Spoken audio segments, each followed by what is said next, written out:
사랑과 은혜가 충만하신 하나님 아버지, 저희를 구원해 주셔서 주님의 교회 가운데 함께 교제할 수 있게 해주신 은혜 감사합니다.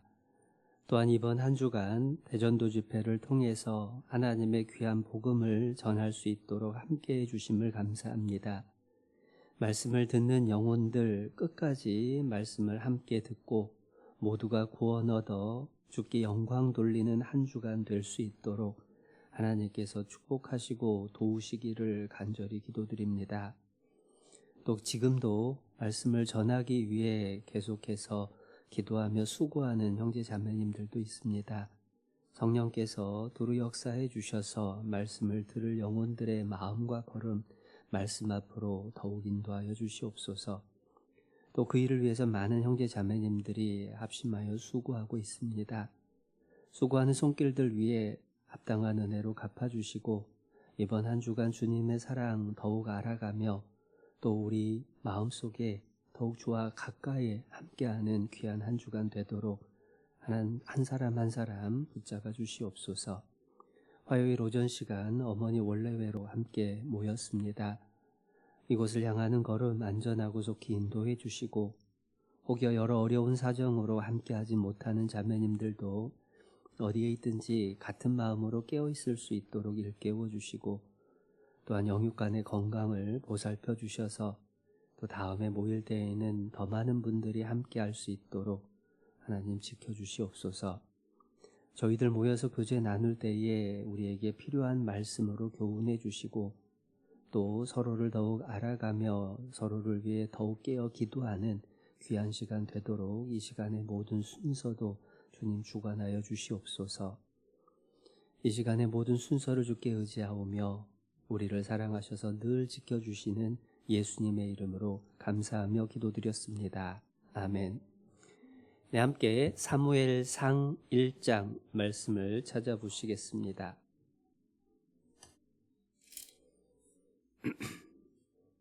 사무엘상 1장 26절입니다.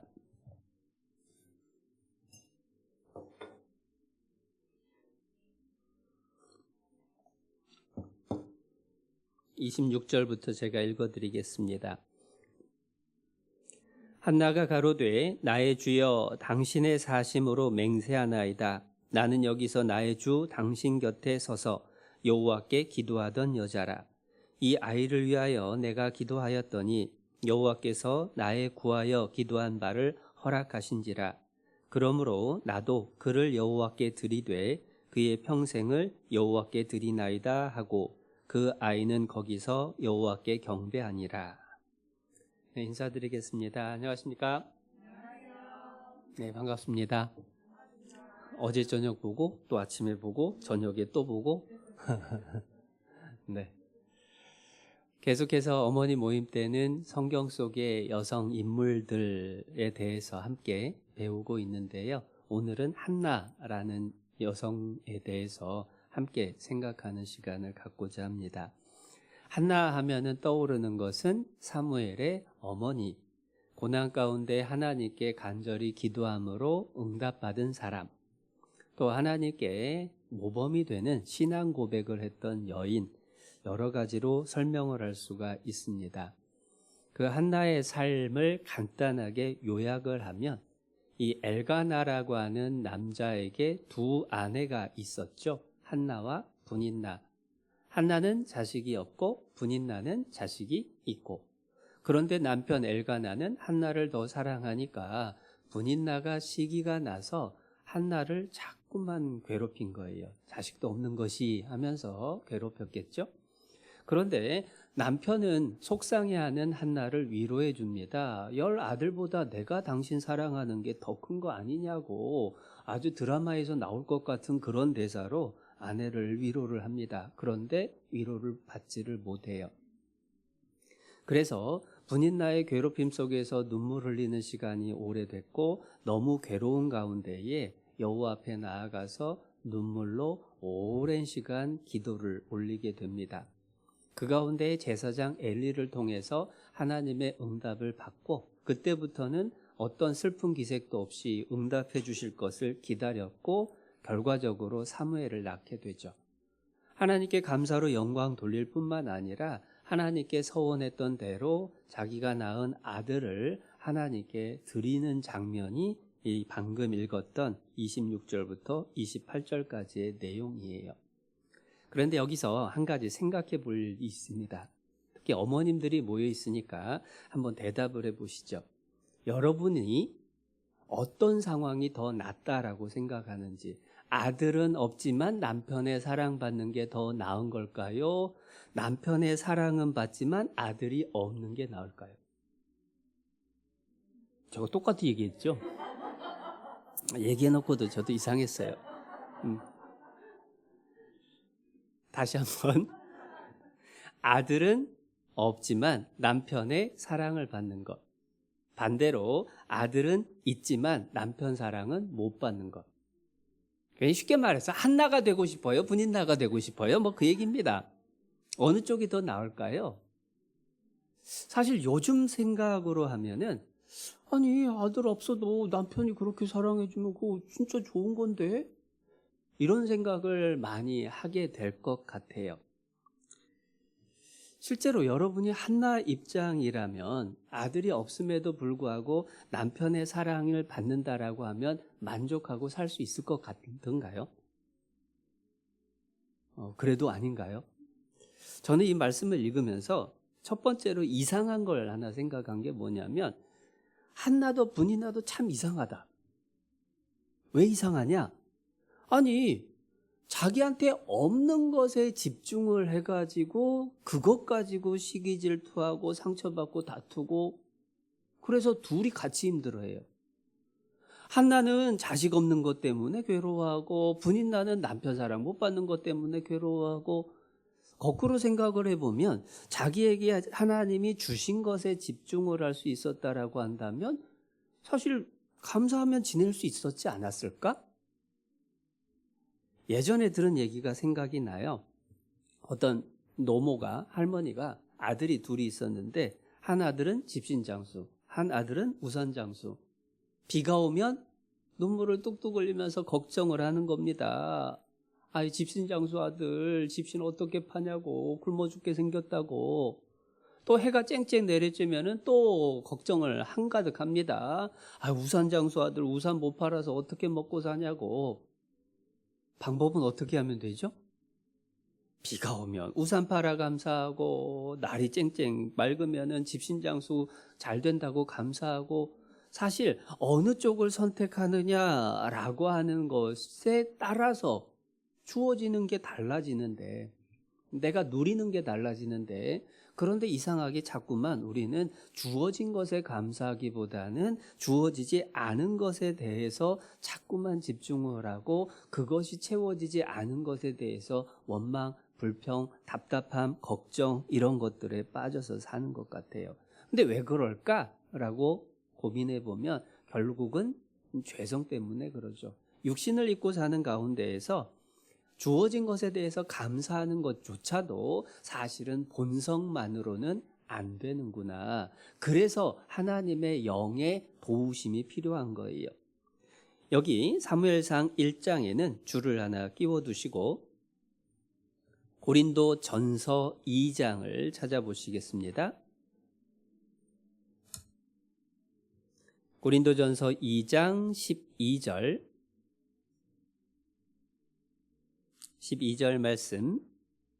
우리가 세상의 영을 받지 아니하고 오직 하나님께로 온 영을 받았으니 이는 우리로 하여금 하나님께서 우리에게 은혜로 주신 것들을 알게 하려 하심이라. 하나님께로 온 영을 주신 이유가 뭐냐? 우리에게 은혜로 주신 것들을 알게 하려고 하나님께로 온 영, 성령을 우리에게 주셨다라고 말씀하셔요. 그러니까 내가 얼마만큼 감사하는 삶을 살고 있느냐라고 하는 게 내가 얼마만큼 성령 충만한 삶을 살고 있는지의 기준이 되는 거예요. 내 삶 속에서 감사가 별로 없다라는 것은 내 삶 속에서 하나님과 동행하지 못하고 성령 충만하지 못하다라고 하는 결론을 얻을 수가 있죠. 그래서 성령 충만한 삶을 살 때에 감사하는 삶을 살게 되고 우리 마음도 평안하고 더욱 하나님과 가까워질 수가 있는 겁니다. 그런데 솔직히 삶 속에서 부족을 느끼고 고난을 당할 때에 감사한다라고 하는 건 쉽지는 않아요. 당연히 어렵습니다. 한나도 마음이 괴로웠어요. 어쩔 수 없는 일이라는 생각들도 합니다. 그런데 왜 하나님은 그러한 고난을 주셨을까 생각해 보면 그러한 고난과 부족이 있었기 때문에 결국은 한나가 하나님 앞에 간절히 기도하게 됐죠. 한나가 간절히 기도했고 기도의 응답으로 사무엘을 얻었고 그것으로 말미암아 하나님 앞에 영광스러운 사람이 될 수가 있었다라는 결과를 가지고 또 돌아보게 되면 고난이라고 하는 것이 결코 우리를 괴롭게 하는 일이 아니라 사실은 하나님이 우리에게 더 큰 축복과 영광을 주기 위한 통로가 된다라는 것을 발견하게 되죠. 특별히 본문에서 사무엘상 1장에서 특이한 말씀을 하나 발견하게 돼요. 사무엘상 1장 6절입니다.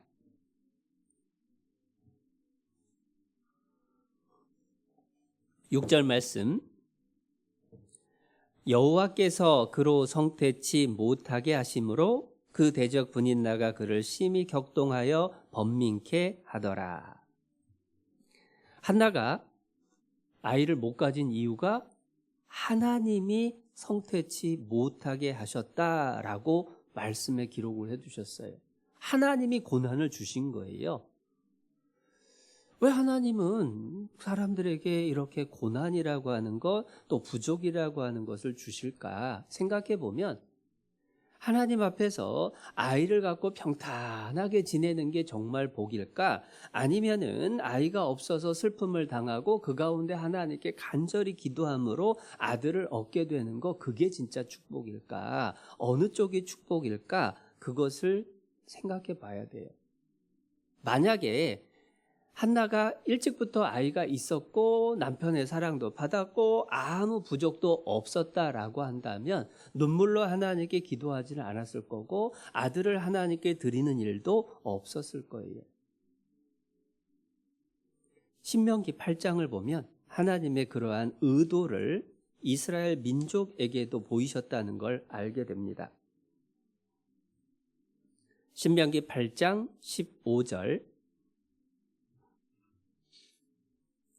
15절 말씀에 너를 인도하여 그 광대하고 위험한 광야 곧 불뱀과 정갈이 있고 물이 없는 간조한 땅을 지나게 하셨으며 또 너를 위하여 물을 굳은 반석에서 내셨으며 네 열조도 알지 못하던 만나를 광야에서 내게 먹이셨나니 이는 다 너를 낮추시며 너를 시험하사 마침내 네게 복을 주려 하심이었느니라.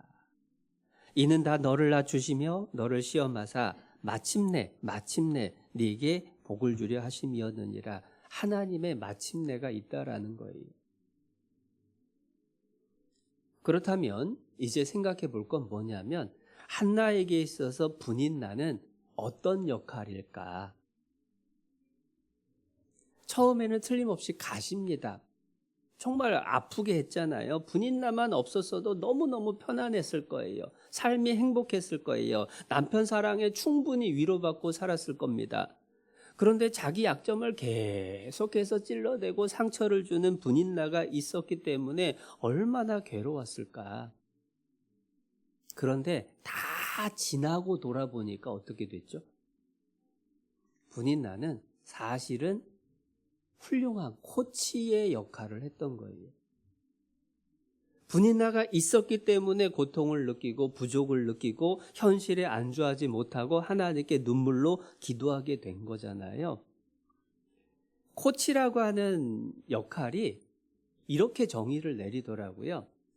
선수에게 정말로 좋은 일, 선수가 그 마음속에서 간절히 바라는 일을 이루게 하기 위해서 선수가 원하지 않는 일까지도 하게 만드는 역할이 코치래요. 선수가 마음속에서 정말 간절히 원하는 건 우승하는 거, 금메달 따는 겁니다. 그런데 그것을 이루게 하기 위해서 사실은 선수가 원하지 않는 일, 진짜로 쓰러질 때까지 뛰는 걸 누가 원하겠냐고요.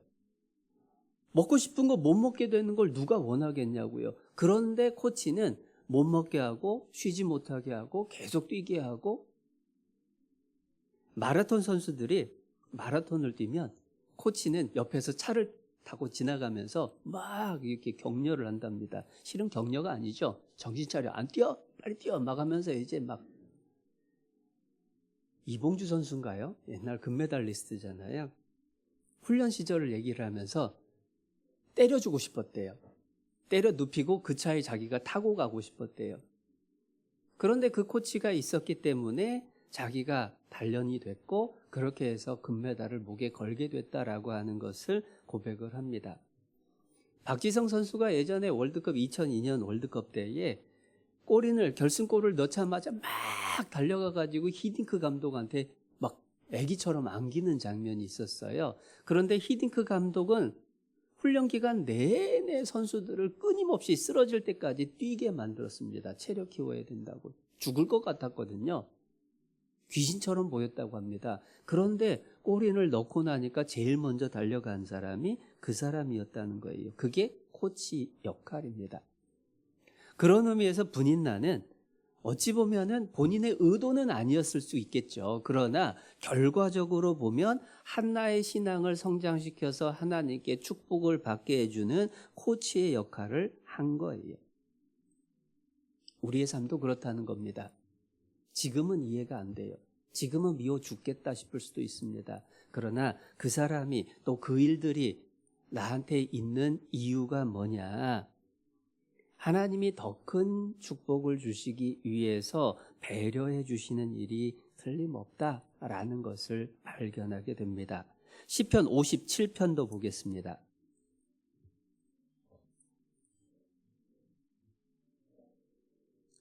시편 57편 2절입니다. 2절.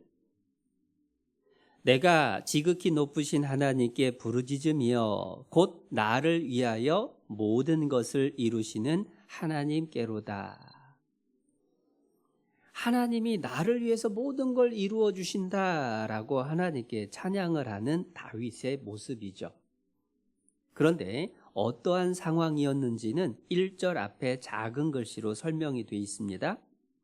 다윗의 믹담시, 영장으로 알다스엣에 맞춘 노래, 다윗이 사울을 피하여 굴에 있던 때에. 지금 사울이 자기를 죽이려고 쫓아다니는 거예요. 그런데 그 가운데 굴에 숨었다라는 건 뭐냐면 이제 마지막인 거예요. 여기서 잡히면 끝입니다. 도망갈 곳이 없어요. 궁지에 몰렸다고 하잖아요. 궁지에 몰린 그 상황에서 다윗이 하나님께 찬양하기를 나를 위하여 모든 것을 이루시는 하나님께로다. 이것도 하나님 손에서 난 겁니다. 그걸 믿었기 때문에 기다릴 수가 있었고 하나님을 찬양을 할 수가 있었어요. 물론 기다린 시간이 좀 길긴 했어요. 다윗의 경우에 한 10년 이상을 기다렸습니다. 그런데 지나놓고 보면 그 10년이 긴 게 아니었던 거예요. 왜냐? 그 10년이 지나고 나서 40년 왕위에 있었습니다. 그리고 영원토록 영광을 얻고 있죠.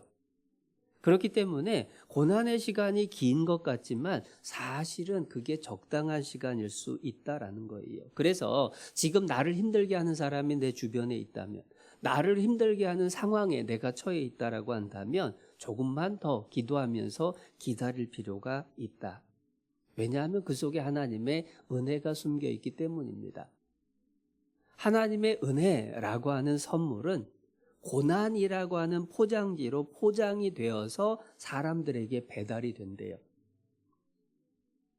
하나님 선물이라고 딱 받았는데 포장지가 고난이에요. 대부분의 사람들은 그 고난이라고 하는 포장지를 보고 놀라가지고 내팽개치거나 거부하거나 수치 거부해서 반송을 시키는 거죠. 아니면 내려놓고 원망하고 울기만 하는 거예요. 그러나 그 고난이라고 하는 포장지를 뜯고 나면 그 속에는 말로 표현할 수 없는 하나님의 크신 은혜가 담겨 있다라는 거예요. 구약에 나타난, 성경에 나타난 인물들의 보여준 삶이 그래요. 욥이라고 하는 분이 많은 이유 없는 고난을 당했죠. 그러나 지나고 나니까 하나님이 배로 갚아주셨어요.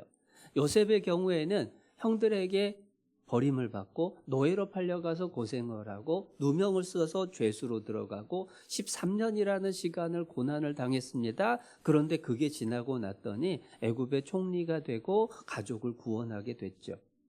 다니엘은 바벨론의 포로로 끌려갔습니다. 사자굴에 던지우기도 했습니다. 여러 신하들의 시기와 견제를 받았습니다. 그러나 하나님은 그를 세워서 나라가 바뀌어도 총리의 역할을 계속 이어가게 하셨습니다. 그리고 다니엘서를 기록하게 하신 거예요.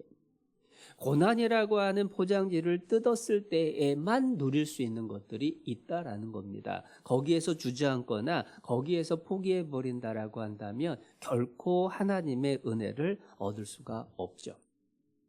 그러면 그 고난이라는 포장지를 뜯고 속에 있는 은혜라는 선물을 받는 데 있어서 가장 중요한 게 뭘까? 그것을 한나가 보여주는 거예요.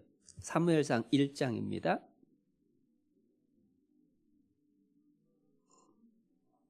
사무엘상 1장 10절입니다. 10절 한나가 마음이 괴로워서 여호와께 기도하고 통곡하며 기도한 거예요. 고난을 이기는 가장 큰 힘, 그것은 기도하는 모습이고 실제로 한나의 경우는 기도로 모든 고난을 넘어서서 하나님의 축복을 받는 모습을 보여줍니다. 그래서 기도의 모범이라고 할 수도 있는데 첫 번째 10절에서 볼 수 있는 것은 한나가 간절히 기도했다라고 하는 것을 알게 돼요. 사실 괴롭고 힘들면 누구나 기도를 합니다. 그리고 하나님께서는 그렇게라도 기도하는 것을 기뻐하시고 그것을 상급으로 갚아주셔요. 야고보서 5장 13절에 너희 중에 고난당하는 자가 있느냐? 저는 기도할 것이요. 즐거워하는 자가 있느냐? 저는 찬송할지니라. 하나님은 우리의 찬송도 기쁘게 받으시지만 고난 가운데 기도하는 것도 귀 기울여 들으신다라는 거예요. 한나도 그래서 고난 가운데 기도를 했는데 그 기도에 특별한 모습들이 있습니다. 그 중에 하나가 뭐냐면 10절 끝부분입니다. 여호와께 기도하고 통곡하며 눈물로 기도했어요. 눈물로 기도한다라고 하는 것은 그만큼 간절하다라는 의미죠. 혹시 눈물을 흘리면서 기도해 본 적 있으신가요? 눈물 흘리는 정도가 아니라 통곡하면서 기도한 적이 있을까요? 더군다나 한나는 지금 어디에서 통곡하면서 기도하는 거냐? 여호와의 전에서. 그럼 다른 사람들이 있다는 얘기예요. 엘리도 봤다는 얘기잖아요. 다른 사람들이 볼 수 있는 자리에서 통곡하면서 기도한다라고 하는 것은 쉽지 않은 일이죠. 한나의 마음속에서 하나님 외에는 누가 뭐라고 하든 그것을 신경 쓰지 않을 수가 있었던 겁니다. 그만큼 간절했다라고 하는 거예요. 그러한 눈물로 올리는 간절한 기도로 하나님 앞에 응답을 받게 된 거고 히스기야 왕의 경우에도 그러한 눈물의 기도에 하나님이 응답을 해주셨죠. 하나님께서 히스기야에게 죽음을 준비하라 라고 말씀을 하셨을 때 히스기야가 벽을 향해서 여호와께 기도하면서 통곡을 하면서 기도를 합니다. 자기의 지나온 삶을 다 하나님께 아뢰고 하나님께 간곡히 간구하죠. 그래서 하나님이 15년이라는 시간을 수명을 연장시켜 주셨어요. 하나님의 축복을 얻기 위해서 하나님의 사자하고 씨름했던 야곱도 마찬가지입니다. 창세기 그 사건을 호세아서에서는 특이하게 설명을 해주세요. 호세아 12장을 보겠습니다. 구약성경 1267페이지.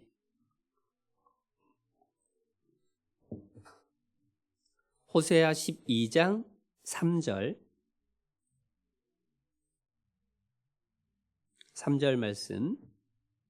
야곱은 태에서 그 형의 발 뒤꿈치를 잡았고 또 작년에 하나님과 힘을 겨루되 천사와 힘을 겨루어 이기고 울며 그에게 간구하였으며 하나님은 베델에서 저를 만나셨고 거기서 우리에게 말씀하셨나니.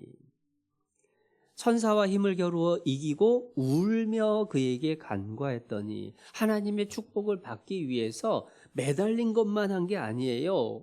환도뼈가 위골될 때까지 매달렸다라고 창세기에 기록되어 있지만 여기 호세아에서는 하나가 더 추가가 되어 있습니다. 울면서 매달렸던 거예요. 하나님이 그 간절함을 외면하지 않으신다라는 것을 분명히 알게 되죠. 예전에 어느 목사님이 그 말씀하셨던 거 생각나요. 신방을 가면 꼭 묻는 질문이 있다고.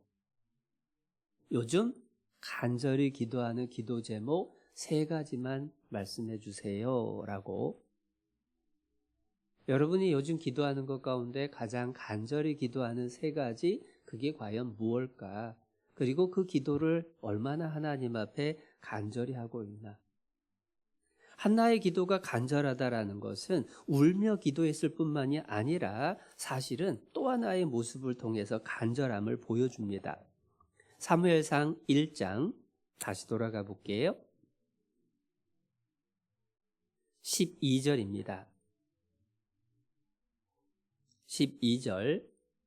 그가 여호와 앞에 오래 기도하는 동안에 엘리가 그의 입을 주목한즉 오래 기도했다라고 얘기를 합니다.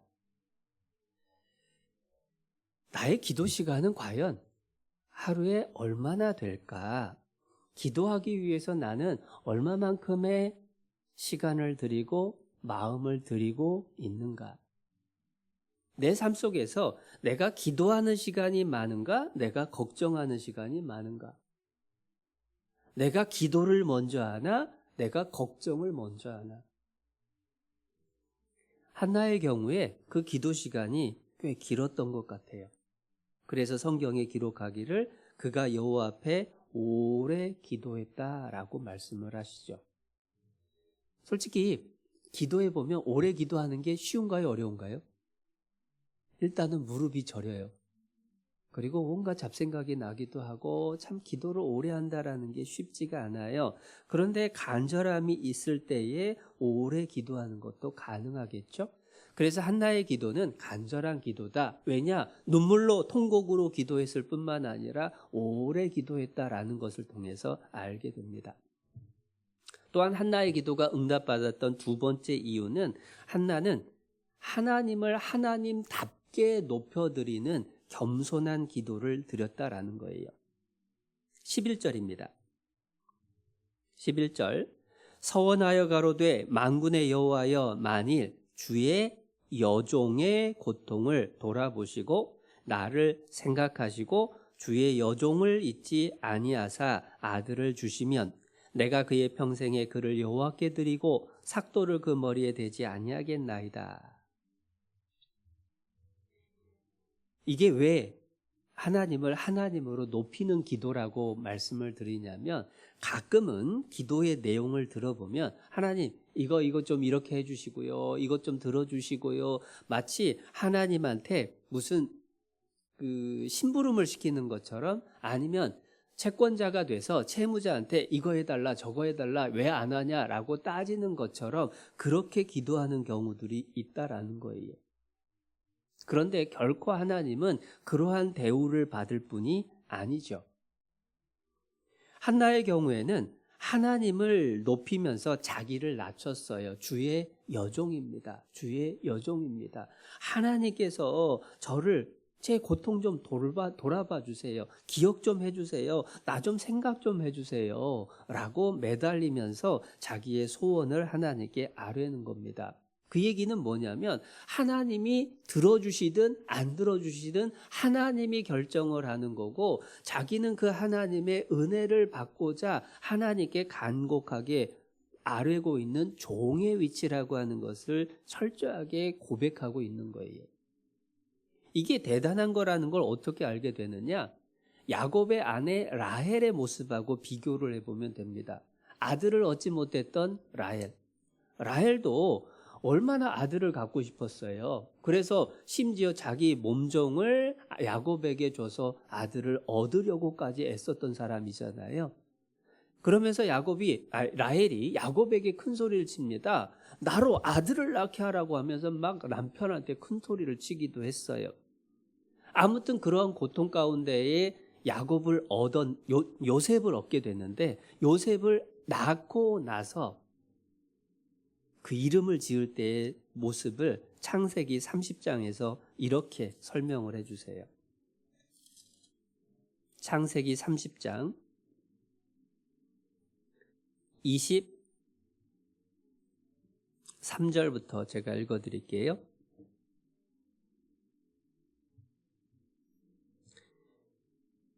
그가 잉태하여 아들을 낳고 가로되 하나님이 나의 부끄러움을 씻으셨다 하고 그 이름을 요셉이라 하니 여호와는 다시 다른 아들을 내게 더하시기를 원하노라 함이었더라. 이게 라헬은요, 다고다고하는 사람이었던 거예요. 하나님 제발 아들 좀 달라고, 나도 아들 좀 낳게 해달라고 계속 하나님한테 매달렸습니다. 그래서 22절에 보면 하나님이 라헬을 생각하신지라 하나님이 그를 들으시고 그 태를 여신 고로 하나님이 야곱 라헬을 듣고 아들을 주셨어요. 그러면 감사로 영광을 돌리고 하나님께 감사하는 것이, 그러한 마음으로 사는 것이 옳을 텐데, 이 라헬이라는 여자는 아들을 낳자마자 이름을 요셉, 더 달라고. 우리 지금 언니는 아들이 몇인데, 아들을 이미 넷이나 낳았고, 그리고 또 둘을 또 낳고, 몸종을 통해서 둘을 또 낳고, 우리 언니는 그렇게 많은데 나 하나가 뭐냐고, 더 낳게 해달라고. 감사하기보다는 자기 채워지지 않는 욕구에 대해서 하나님께 쏟아놓는데 바빴어요. 그런데 그렇게 때를 쓰면 하나님이 들어주실까요? 안 들어주실까요? 때를 써도 들어주십니다. 간절히 계속해서 달라고 하니까 하나님이 주셨어요. 그래서 둘째를 낳죠. 그런데 낳으면서 어떻게 되죠? 라헬은 죽어요. 아들을 낳으면서 죽어요. 그러면서 아들의 이름을 베노니라고 불러요. 슬픔의 아들. 응답을 받긴 받았는데 라헬에게 복이 되지를 못했던 겁니다. 이유가 뭐냐? 하나님께 떼쓰고 하나님을 요구를 하고 하나님을 못 살게 구는 게 기도가 아니라는 거예요. 하나님이 그렇게 간절히 바라는 사람에게 들어주실지라도 실은 그게 복이 되지 않을 수 있다는 겁니다. 그래서 시편 106편 15절에서는 여호와께서 저희의 요구한 것을 주셨을지라도 그 영혼을 파리하게 하셨도다. 떼쓰면 주시지만 그게 올바른 기도가 될 수가 없기 때문에 결코 본인에게 복이 되지 못한 거예요. 반면에 한나는 하나님을 높이는 기도를 드렸잖아요. 하나님이 나 좀 불쌍히 여겨달라고 그렇게 하나님께 모든 것을 맡기고 하나님의 처분을 기다리는 겁니다. 그 응답을 받아서 사무엘을 낳았죠. 그러니까 한나의 기도가 이어집니다. 하나님께 감사로 영광 돌리고 하나님께 서원했던 것을 지키고, 그러니까 하나님이 더해 주시죠. 그래서 사무엘상 2장에 보면 아들 셋과 딸 둘을 더 주셔요. 그게 하나님이 주시는 복이라는 겁니다. 우리가 분명히 기억해야 될 건 하나님은 도깨비 방망이도 아니고 하나님은 우리 심부름꾼도 아니에요. 하나님은 우리의 주인이시고 창조주시고 구원자시고 만물을 다스리시는 왕이시라는 겁니다. 종이 주인에게 구하는 태도가 어떠해야 되냐? 종이 주인에게 무언가를 구할 때는 결정권이 자기에게 있지 않다라는 걸 분명히 아는 거예요. 주인님, 이거 어떻게 하면 좋을까요? 이거 이렇게 해주시면 안 될까요? 하나님, 제가 이게 정말로 간절히 이루어지기를 바라는데, 그런데 하나님이 해주시면 안 될까요? 그 기도의 특징이 뭐냐면 하나님이 오케이 하셔도 감사할 수 있고 하나님이 노라고 해도 감사할 수 있는 거예요.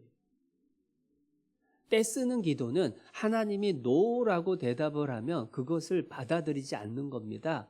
끝까지 때를 쓰죠. 그러나 하나님을 하나님답게 높이는 겸손한 기도의 특징은 뭐냐면 하나님이 이루어 주시든 이루어 주시지 않든 그게 하나님의 하시는 일이라고 받아들이고 감사할 수 있게 되는 거예요.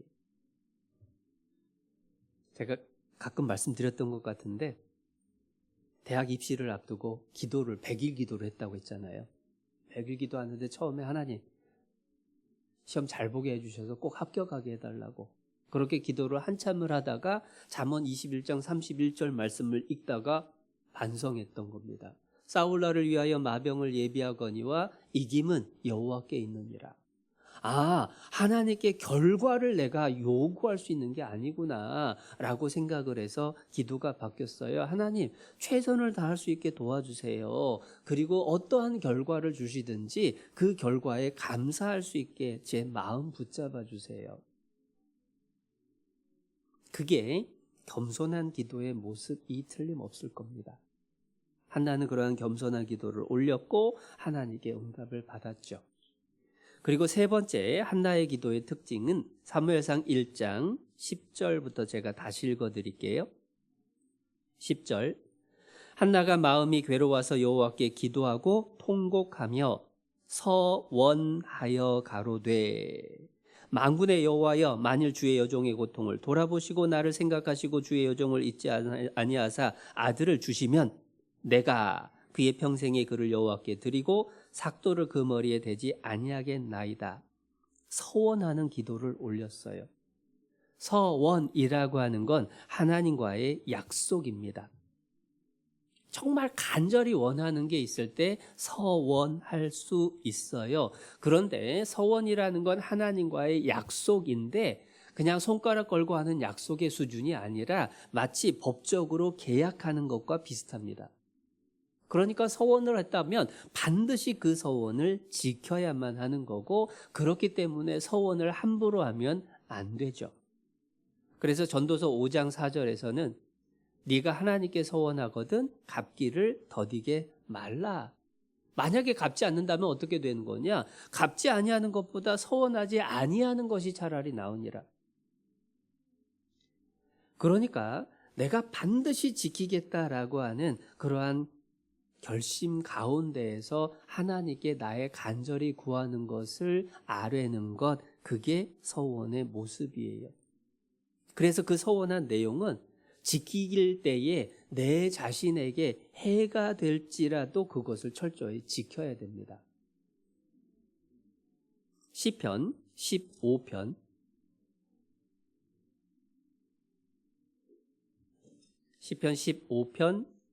4절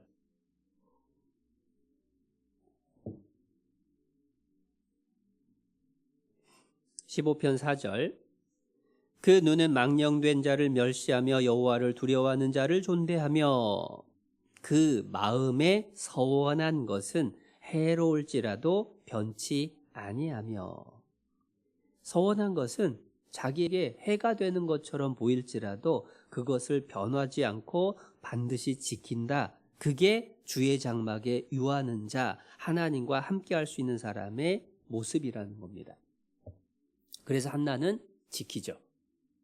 여러분 생각해 보세요. 아들이 없어서 너무너무 괴로운 시간을 보내면서 하나님께 간구했고 그 결과로 아들을 얻었습니다. 근데 그 아들을 하나님께 드린다. 쉬운 일은 아니죠. 더군다나 엄마의 입장에서는 그건 아픔입니다. 그런데 그걸 지키죠. 사사기에 보면 입다라고 하는 사람이 나옵니다. 입다는 전쟁에 나가면서 하나님이 이기고 돌아오게 하시면 내 집에서 나를 처음으로 맞이하러 나온 사람을 번제로 드리겠나이다 라고 서원을 합니다. 그런데 그게 무남동녀 외동딸이었죠. 그런데 그 외동딸까지 드려요. 사실은 서원을 잘못한 거죠. 함부로 서원하면 안 된다라고 하는 것을 보여주는 예 중에 하나가 입다의 모습입니다. 한나의 경우에도 서원을 했습니다. 서원이라고 하는 것은 사실은 하나님이 은혜 주시면 나도 거기에 맞춰서 나도 하나님께 무언가를 드리겠습니다 라고 하는 그러한 모습이 서원의 모습이고, 그것이 그만큼 간절함을 담고 있는 거예요. 하나는 그러한 서원을 하면서 하나님께 기도했고 응답을 받았고 서원을 지켰습니다. 더 놀라운 것은 한나는 그 서원하는 간절한 기도를 하면서도 그 기도의 목적이 자기의 억울함을 푸는 게 전부가 아니었던 거예요. 아들을 주시면 하나님께 드리겠다고, 그 얘기는 뭐냐면 하나님을 더 높이고자 하는, 하나님께 영광 돌리고자 하는 그 마음이 분명히 그 안에 있었기 때문에, 하나님 나 좋으려고 아들 달라고 하는 거 아닙니다. 하나님 내 억울함 풀어주시면 내가 그런 말미암아 하나님께 더 영광을 돌리겠습니다. 그래서 그 아들 하나님께 드리겠습니다. 그러한 기도를 올렸던 거예요. 그리고 다시 네 번째를 살펴보기 위해서 사무엘상 1장 돌아가 봅니다. 사무엘상 1장 12절 그가 여호와 앞에 오래 기도하는 동안에 엘리가 그의 입을 주목한즉 한나가 속으로 말하매 입술만 동하고 음성은 들리지 아니하므로 엘리는 그가 취한 줄로 생각한지라. 한나의 기도는요, 심령으로 기도에 집중했다라고 하는 걸 볼 수가 있습니다. 여기서 한나가 기도하면서 속으로 말하며 입술만 동하고 라고 얘기를 하잖아요. 입술이 동했다라고 하는 건 입을 계속해서 움직였다라고 하는 그러한 의미입니다. 근데 소리는 안 났던 것 같아요. 그러니까 그냥 입으로만 움직이는데 소리는 안 내면서 기도를 했는데, 그게 왜 그렇게 기도를 했을까? 우리 경험하고 비교를 해보면 조금 이해가 될 것 같아요. 기도는 하나님께 내 전심을 드리는 것이 되어야 합니다. 그런데 신기하게도 기도하려고 하면 온갖 잡생각이 올라오죠. 기도하려고 눈 감으면 가스불 껐던가? 이것도 생각이 나고, 오늘 누구한테 전화했어야 되는데 그것도 까먹었네. 이상하게 기도하려고 하면은 별별 일들이 다 생각이 떠올라요. 그러면 기도에 집중이 안 돼요. 그래서 기도하려고 무릎 꿇고 눈은 감았는데 생각은 여기저기 배회하다가 시간이 흘러가 버리고 정작 기도하지 못하는 경우들이 자주 생길 수 있습니다. 이유가 뭐냐? 마귀가 가만히 두지 않거든요. 기도는 내 힘이 아니라 하나님의 능력이 나타나게 하는 통로이기 때문에 마귀가 가장 싫어하는 게 기도예요. 그래서 기도하지 못하도록 마귀가 회방을 정말 많이 합니다. 그러니까 자꾸 잡생각이 떠오르는 거예요. 그러면 그 잡생각에 빠지지 않고 기도에 집중을 하는 것이 필요하죠. 그런데 어떻게 하면 기도에 집중할 수 있느냐? 가장 손쉬운 방법이 뭐냐면 소리내서 기도하는 겁니다. 소리내서 기도하다 보면 그 소리를 내기 위해서 사실은 딴 생각을 하기가 어려워요. 한 가지에 더 집중을 하게 되는 겁니다. 그런데 문제는 소리내서 기도할 만한 자리, 그러한 시간 찾기가 쉽지가 않죠. 그래서 두 번째 좋은 방법이 한나가 한 방법인 거예요. 입술만 동하고 소리는 내지 않지만 소리를 내는 것처럼 입을 계속 움직이는 거예요. 여러분, 시작할 때 제가 대표 기도를 했는데 대표 기도의 내용 잘 기억이 나고 같이 따라하게 되나요? 누군가가 옆에서 소리를 내서 기도할 때에 내가 같은 마음이 되는 가장 손쉬운 방법이 뭐냐? 그 기도를 입으로 따라서 하는 거예요. 속으로 따라서 하는 것이 집중이 안 될 때가 있기 때문에 입으로 따라서 하다 보면 그 기도하고 같이 갈 수가 있어요. 혼자 기도할 때도 마찬가지고 대표 기도를 하는 사람의 마음을 같이 하기 위해서도 좋은 방법이 입술을 동하게 하는 기도. 그 얘기는 결국은 뭐냐면 그 기도에 집중할 수 있었다라는 거예요. 딴 생각에 뺏기지 않고 마귀에게 회방받지 않고 마귀를 떨쳐버리기 위해서 자기가 할 수 있는 최선을 계속해서 했다라는 얘기입니다. 그래서 하나님이 또한 한나의 기도에 응답을 해주셨어요. 그렇다고 해서 큰 소리로 막 소리를 내서 기도를 해야 되는 거냐? 그건 아닙니다. 마태복음 6장에서 기도에 대해서 예수님이 말씀하시면서 은밀한 중에 보시는 내 하나님께서 갚으신다. 조용한 가운데서 기도하는 거 당연히 필요합니다. 그런데 잡생각이 든다라고 한다면 그것을 떨쳐야 돼요. 싸워야 돼요. 그 방법 중에 하나가 소리를 내거나 입술을 동하거나 하는 방법. 그리고 사실은 조금 더 어려운 게 하나가 있는데 그게 뭐냐면 적는 거예요. 사실 기도를 적어보면 또 다른 경험들을 하게 됩니다. 그것은 결국은 뭘 보여주는 거냐? 그만큼 기도에 집중하려고 노력을 한 모습을 보여주는 거죠. 그리고 한나의 기도 중에 하나 더 살펴봅니다. 18절입니다. 18절 말씀. 가로되 당신의 여종이 당신께 은혜 입기를 원하나이다 하고 가서 먹고 얼굴에 다시는 수색이 없으니라. 한나가 기도를 하는 모습을 보고 엘리가 처음에는 술 취한 줄 알고 오해를 하죠. 그런데 한나가 자기의 진심을 다 털어놓으니까 그러니까 엘리가 하나님께서 네 구한 것을 들어주시기를 원한다라고 하면서 돌려보내요. 이제 엘리의 그 말을 듣고 한나의 반응이 가서 먹고 다시는 얼굴에 수색이 없으니라. 더 이상 마음에 근심하거나 걱정하거나 동요하지 않았다라는 거예요. 어떻게 그럴 수가 있죠? 이루어질 것을 믿었기 때문이죠. 아, 하나님이 들어주시겠구나. 그러니까 걱정할 게 아니라 기다리면 되는 거예요. 그런데 이 장면을 보고 반문하는 분도 계셔요. 아니, 엘리가 대답해 준 거지 하나님이 대답해 준 거 아니지 않냐고 이런 질문이 꼭 따라옵니다. 그런데 당시에 엘리의 역할을 생각해 보면 조금 이해가 돼요. 엘리는 이스라엘의 사사입니다. 군사, 사법, 행정의 지도자 역할을 했습니다. 또한 선지자 역할을 했어요. 그래서 사무엘상 3장 1절을 보면 이상을 보던 사람이라는 걸 알게 돼요. 그러니까 하나님이 이상으로 보여주시고 그것을 이스라엘에게 전했던 역할, 선지자 역할을 했던 것도 이 엘리입니다. 그리고 또 제사장이기도 했어요.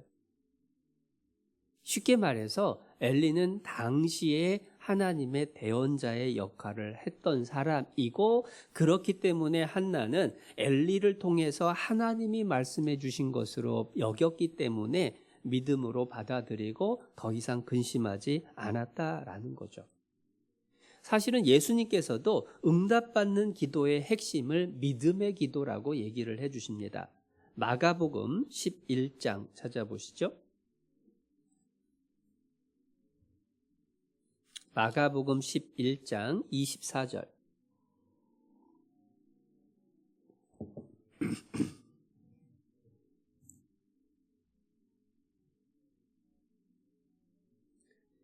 (24절) 그러므로 내가 너희에게 말하노니 무엇이든지 기도하고 구하는 것은 받은 줄로 믿으라. 그리하면 너희에게 그대로 되리라. 받은 줄로 알고 믿으라. 받은 줄로. 내가 기도했을 때 하나님이 들으시고 그것을 주심에 대해서 감사할 수 있는, 구하는 것을 받을 줄로 믿으라가 아니라 받은 줄로 믿으라라고 하는 게 진짜 믿음의 기도가 틀림없죠.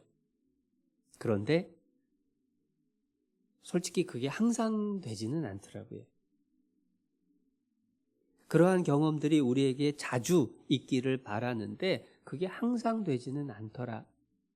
그러고 보면 아니 나는 믿는데 그런데 그 믿음이라고 하는 것조차도 내 결심 결단만 갖고 되는 게 아니죠. 내 의지만 갖고 되는 게 아니더라는 거예요. 하나님의 도우심이 정말로 필요한 부분이 사실은 믿음의 부분에도 있다라는 겁니다. 그것을 잘 알려주는 장면이 마가복음 9장이에요. 마가복음 9장 22절, 21절부터 제가 읽어드릴게요. 예수께서 그 아비에게 물으시되 언제부터 이렇게 되었느냐 하시니 가로되 어릴 때부터니이다. 귀신이 저를 죽이려고 불과 물에 자주 던졌나이다. 그러나 무엇을 하실 수 있거든 우리를 불쌍히 여기사 도와주옵소서. 예수께서 이르시되 할 수 있거든이 무슨 말이냐? 믿는 자에게는 능치 못할 일이 없느니라 하시니 곧 그 아이의 아비가 소리를 질러 가로되 내가 믿나이다. 나의 믿음 없는 것을 도와주소서 하더라. 내가 믿나이다. 나의 믿음 없는 것을 도와주소서. 믿는다는 얘기예요? 안 믿는다는 얘기예요? 나는 믿고자 합니다. 나는 믿습니다. 라고 마음을 정했어요. 그러나 자기가 흔들리는 부분에 대해서 하나님께서 그것을 도와달라고 기도하는 내용이죠. 그게 믿음의 이루어지는 과정인 것 같아요. 구원도 마찬가지입니다. 내가 구원 받고 싶다고 구원 받는 게 아니더라고요. 내가 원하고 하나님이 해주셔야죠. 믿음으로 구원받는데 그 믿음조차도 사실은 내 결단과 내 의지만 갖고 되는 게 아니기 때문에 하나님의 도우심을 더욱 구해야 되는 부분인 것 같아요. 그래서 한나처럼 우리도 믿음으로 기도하고 하나님께서 그 기도에 대해서 이루어 주시기를 기다릴 수 있는 그러한 기도가 우리 삶 속에서 계속해서 이루어질 수 있으면 정말 좋겠다는 생각들을 많이 하게 돼요. 한나는 그러한 믿음의 기도를 했기 때문에 또한 하나님이 응답해 주셨을 때에 한나 스스로도 하나님께 응답을 합니다. 다시 사무엘상 1장 돌아가 보겠습니다. 사무엘상 1장 20절. 한나가 잉태하고 때가 이름에 아들을 낳아 사무엘이라 이름하였으니 이는 내가 여호와께 그를 구하였다 함이더라. 한나는 응답을 기다렸어요. 그리고 응답받았을 때에 하나님께 감사했어요. 그리고 하나님 앞에 자기가 서원했던 것을 갚기까지 이어집니다. 그래서 기도할 때에 보통 3기라고 하는 얘기를 하죠. 기도하고 기대하고 기다리고. 하나님께 기도했다면 그 하나님이 이루어 주실 거다라는 것을 믿고 기대를 품고 기다리고 있으면 그것이 내게 이루어지게 된다라는 겁니다. 근데 이게 왜 중요할까 생각해 보면 가끔은 우리가 기도하고 나서 응답을 받았음에도 불구하고 하나님께 감사하는 것도 잊어버릴 때가 있더라. 그건 기다리는 사람이 아닙니다. 기다리고 있다라는 거, 기대하고 기다리고 있다는 건 그것이 이루어졌을 때에 금방 알아채고 먼저 하나님께서 이루어 주신 것에 대해서 감사할 수 있게 되죠. 한나는 그렇게 기도할 뿐만 아니라 기대하고 기다렸고, 그러니까 근심 안 했고, 그리고 그것이 이루어졌을 때에 하나님께 감사할 뿐만 아니라 서원을 이행하기까지 이어진 거예요. 그래서 기도했다면 응답을 기대하고 기다려야 되고, 응답을 받았다면 하나님께 감사로 영광을 돌려야 되고. 그 믿음의 기도에 대한 얘기를 하면서 몇 가지 예화들이 있어요.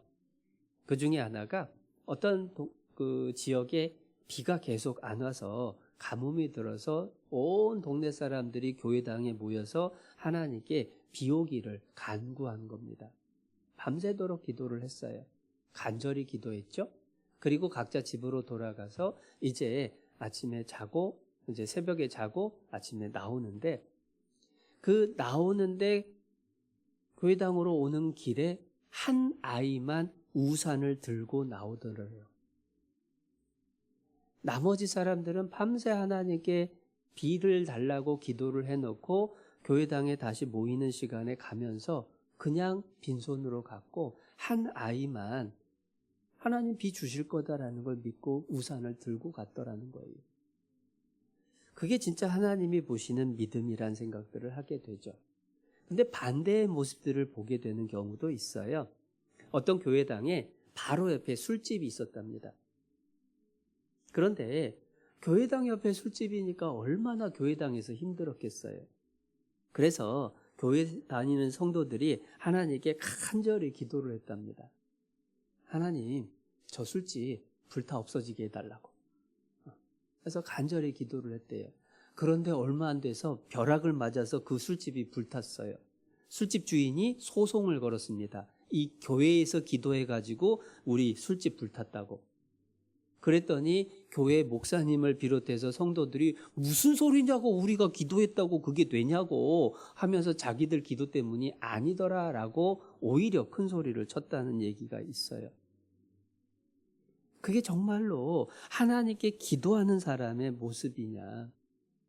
우리 삶 속에서도 그런 경우들이 있을 수 있습니다. 기도 부탁을 했어요. 그런데 정작 본인은 잊어버렸어요. 기도를 안 했어요. 그런데 다른 형제자매님들이 그 기도 내용에 대해서 본인이 기도하고 있다면서 어떻게 됐냐고 물어볼 때에 얼마나 부끄러운지. 기도했다면 그 기도를 내가 기억할 뿐만 아니라 기대하고 기다리고 그 응답을 받았을 때에 감사하고 서원을 이행을 해야 되는 거죠. 한나는 그것을 철저히 이루었습니다. 그래서 22절, 오직 한나는 올라가지 아니하고 그 남편에게 이르되 아이를 젖대거든 내가 그를 데리고 가서 여호와 앞에 회개하고 거기 영영이 있게 하리이다. 해서 하나님께 약속했으니까 그것은 철저하게 지키겠습니다.